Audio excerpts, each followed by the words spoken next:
Saudi আরবের Mecca Medina অঞ্চল ও Jeddah শহরে ভারী বৃষ্টিপাতে বন্যা দেখা দিয়েছে। সোমবার ৬ জানুয়ারি এ অঞ্চলগুলোতে বজ্রসহ ভারী বৃষ্টিপাত হয়। সৌদির রাষ্ট্রীয় বার্তা সংস্থা সৌদি প্রেস এজেন্সির এসপিএ প্রতিবেদনে এ তথ্য জানানো হয়। জানা গেছে, মক্কার দক্ষিণ পূর্বে আল আওয়ালি এলাকায় ভারী বৃষ্টিপাতের পর বন্যা দেখা দিয়েছে। ভিডিও ফুটেজ দেখা যাচ্ছে, রাস্তাঘাটে গাড়িগুলো পানির নিচে তলিয়ে গেছে ও লোকজন বন্যার পানির মধ্য দিয়ে হাঁটছেন।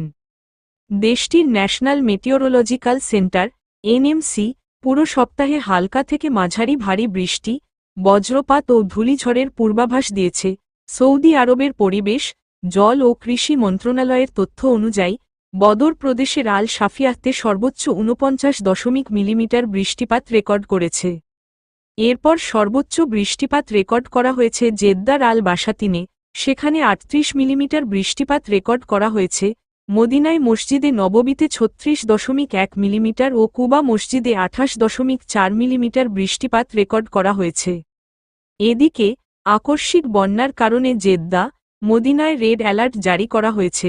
স্থানীয় আবহাওয়া অফিস জানায়, মাঝারি থেকে ভারী বৃষ্টিপাত, বজ্রপাত, ধূলিঝড়ের পূর্বাভাসসহ এ ধরনের দুর্যোগপূর্ণ আবহাওয়া আগামীকাল ৮ জানুয়ারি বুধবার পর্যন্ত অব্যাহত থাকবে।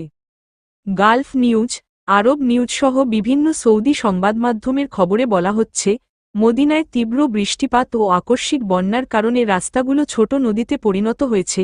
মদিনা ছাড়াও রিয়াদ, মক্কা, আল বাহা ও তাবুক সহ অন্যান্য অঞ্চলগুলিও তীব্র আবহাওয়ার প্রভাবের জন্য প্রস্তুত রয়েছে।